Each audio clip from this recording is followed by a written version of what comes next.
Aprendo en casa.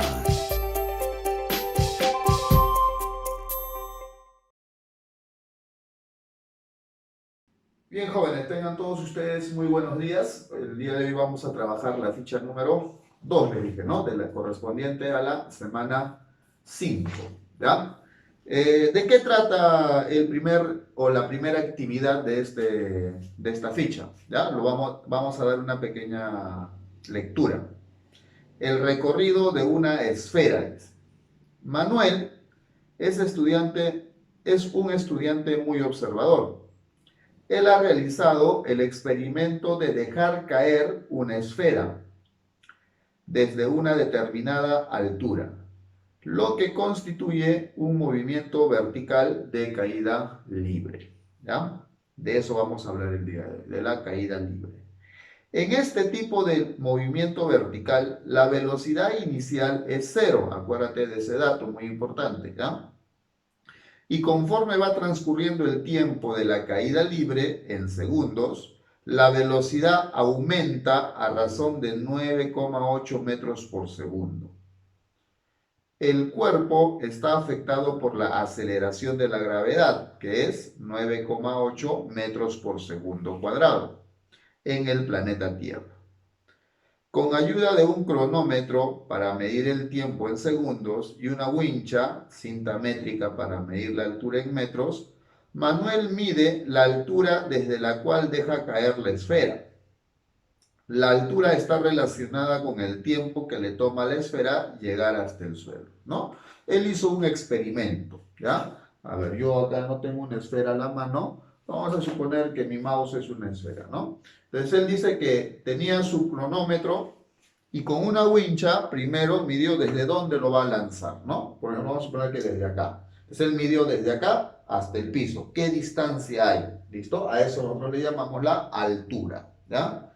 Y luego, él con su cronómetro, en el momento en que lo soltó, apretó el cronómetro y lo terminó cuando la esfera, en este caso mi mouse, haya caído al piso, ¿no? Y ahí relacionó, ¿qué cosa?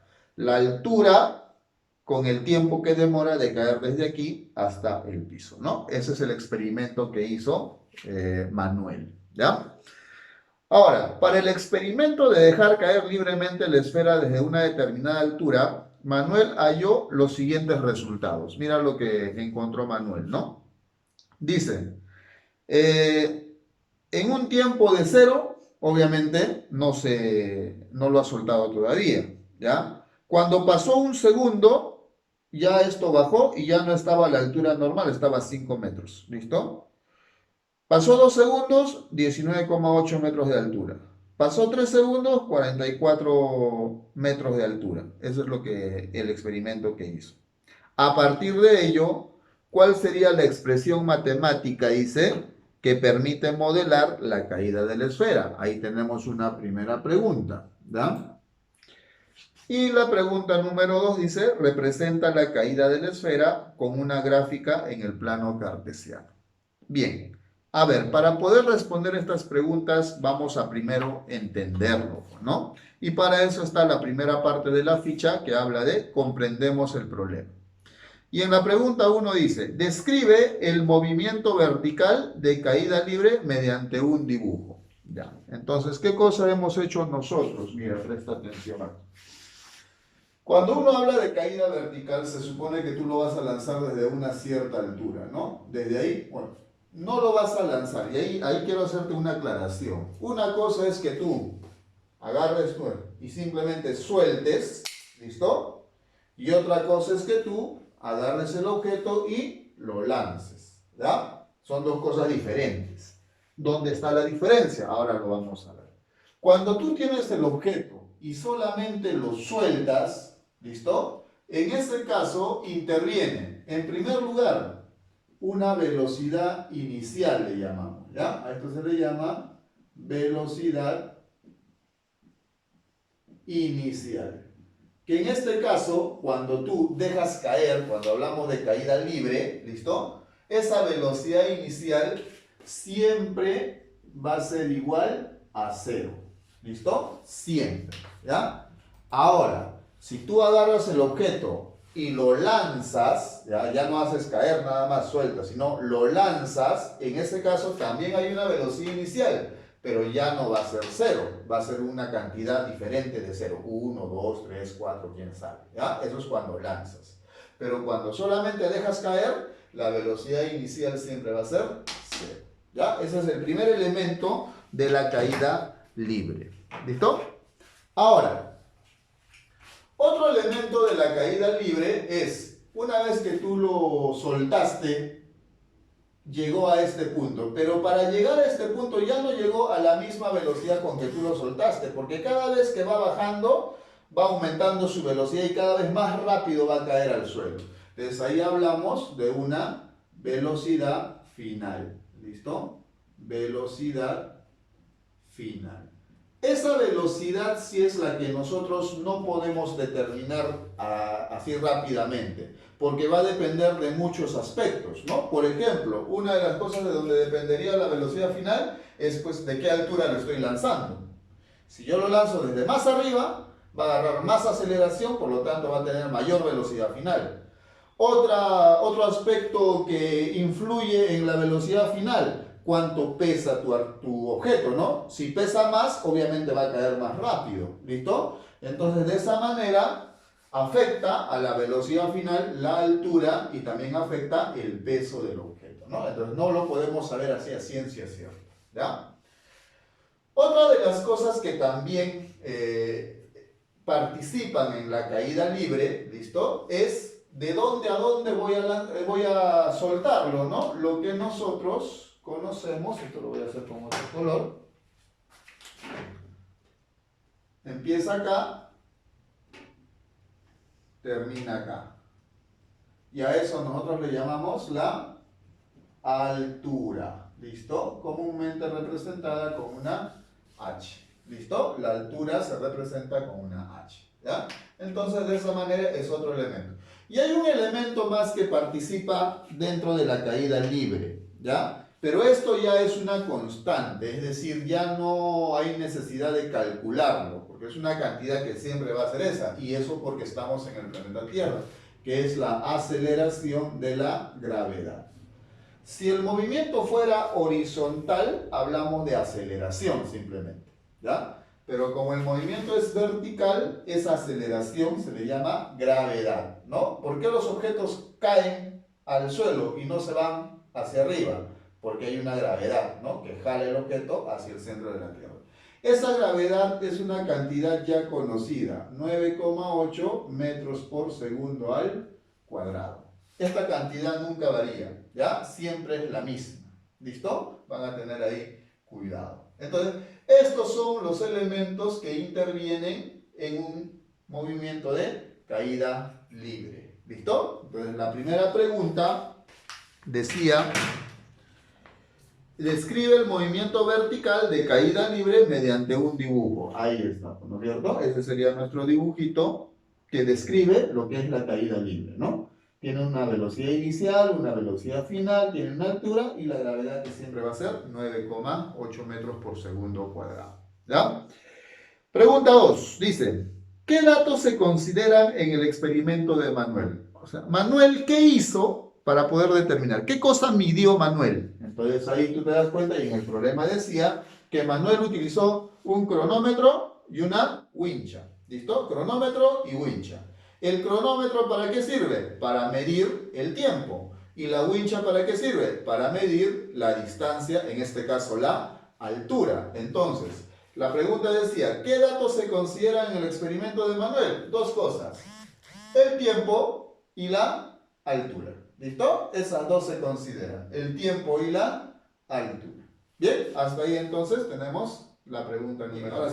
Pasamos a la tercera pregunta. ¿Qué dice? ¿Qué nos pide hallar la situación significativa? ¿Qué cosa nos pide hallar? Entonces nosotros regresamos a la pregunta y dice, ¿no? ¿Cuál sería la expresión matemática que permite modelar la caída de la esfera? Ah, nos piden la expresión matemática. Esa es la primera pregunta, ¿no? ¿Qué más nos piden? Representa la caída libre de la esfera como un gráfico en el plano cartesiano. Esas son las dos cosas que nos piden, ¿no? Hallar una expresión matemática, una fórmula, digámoslo así, ¿no es cierto?, Y luego hay que representar esa caída en un plano cartesiano. ¿Listo? Es lo que tenemos que hacer. ¿Listo? Y la pregunta número 4, ¿qué cosa dice? ¿Cuáles son los datos que se relacionan para modelar la caída de la esfera? Ya de esto hemos hablado. Los datos que tenemos o que se relacionan son el tiempo y la altura, ¿no? El tiempo y la altura. ¿Ya? Esos son los dos datos que nosotros vamos a tener siempre, ¿ya? Que es lo que ha usado para poder medirlo, ¿no? Bien, ahora, una vez que ya entendimos el problema, qué cosas nos piden hallar, ¿no? Vamos a diseñar la estrategia, ¿no? Diseñamos o seleccionamos una estrategia, dice. A ver, la primera pregunta. La caída libre es un caso particular del MRV. ¿Qué cosa significa MRV?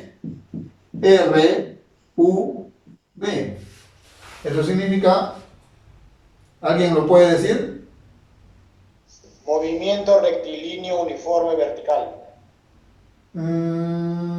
Algo, pero no es exactamente. La última partecita es la que te falta.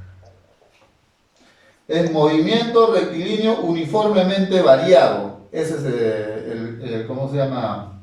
La sigla, ¿ya? Movimiento rectilíneo uniformemente variado. ¿Por qué se dice variado? Porque hay una aceleración. ¿Listo? Ahora, el otro es el MRU.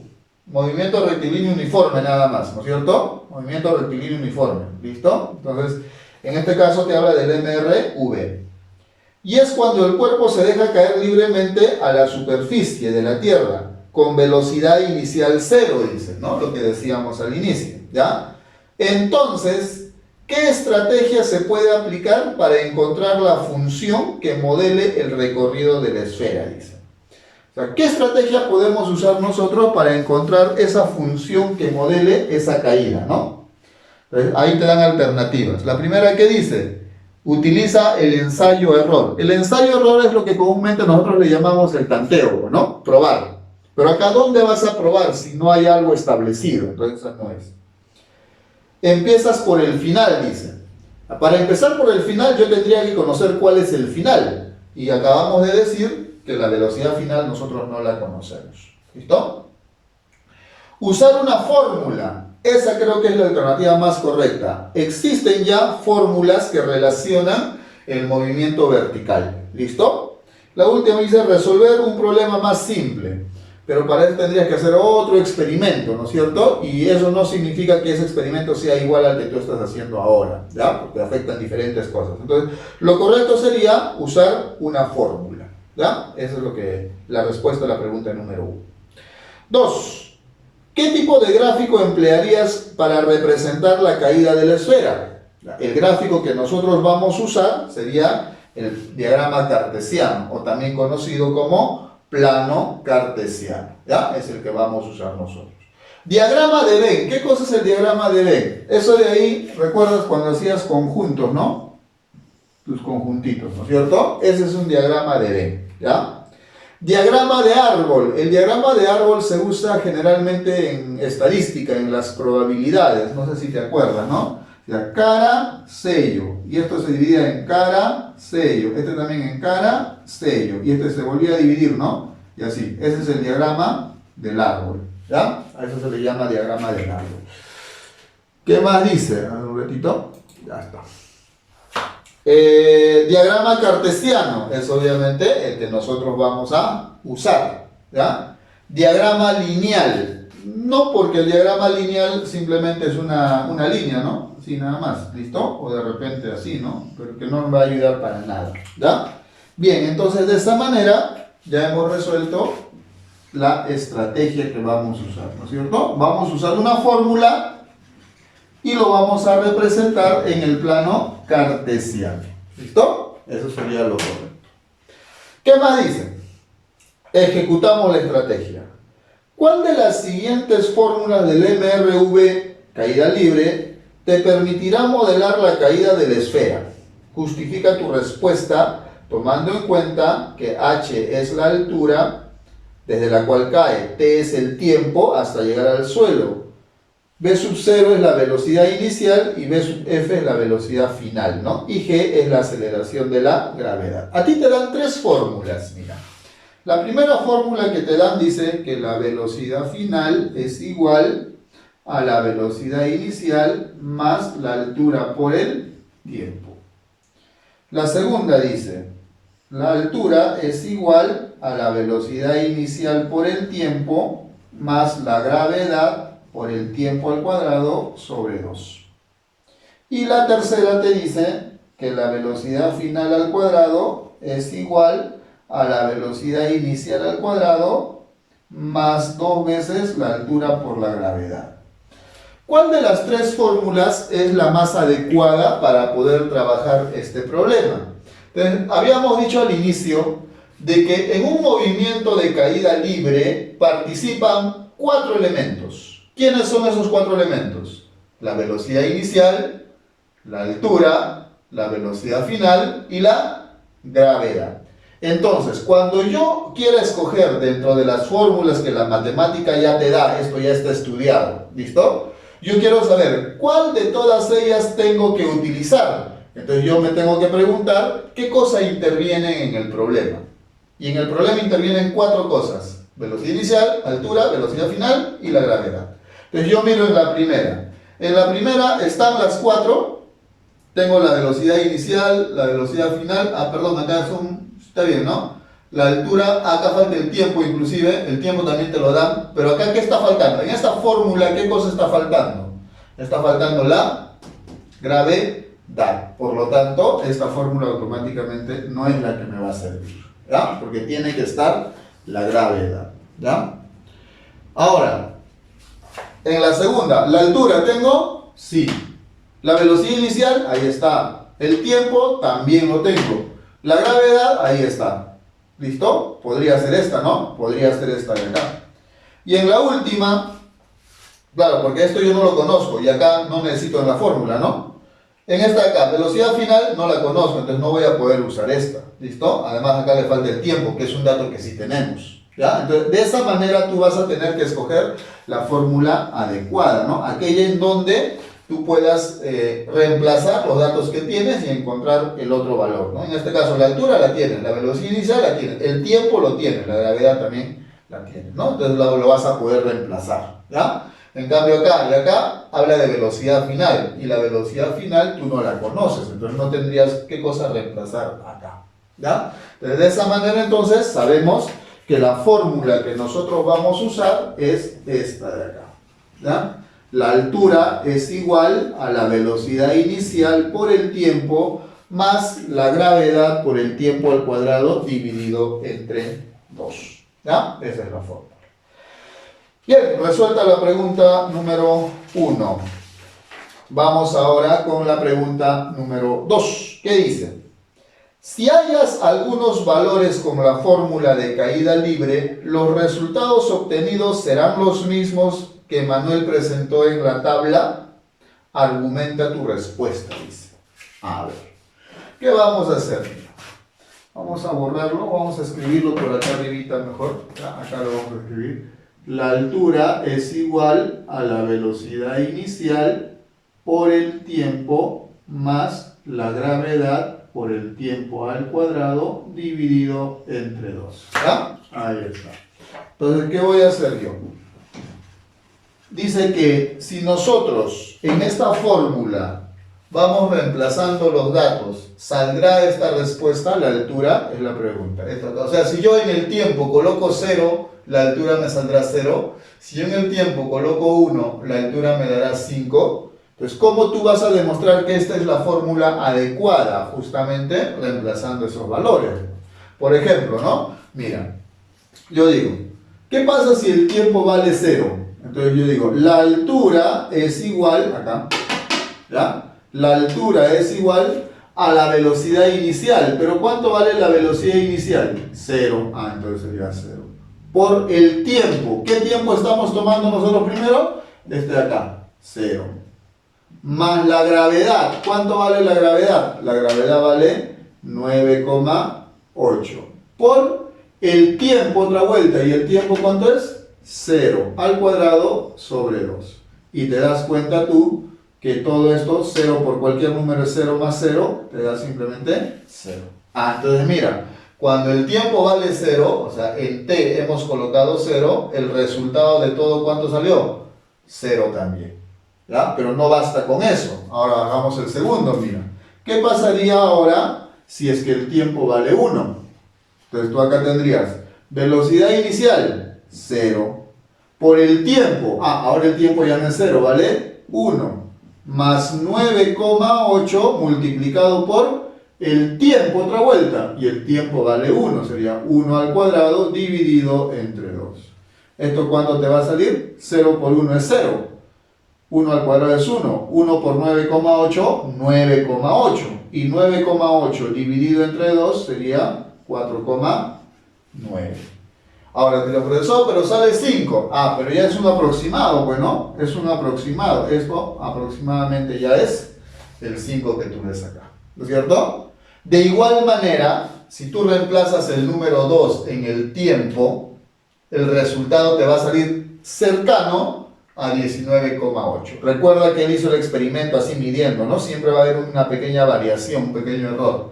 Y si tú en el tiempo colocas 3, entonces te va a salir aproximadamente 44. ¿Listo? O sea, esta fórmula sí es la adecuada para resolver la situación problemática.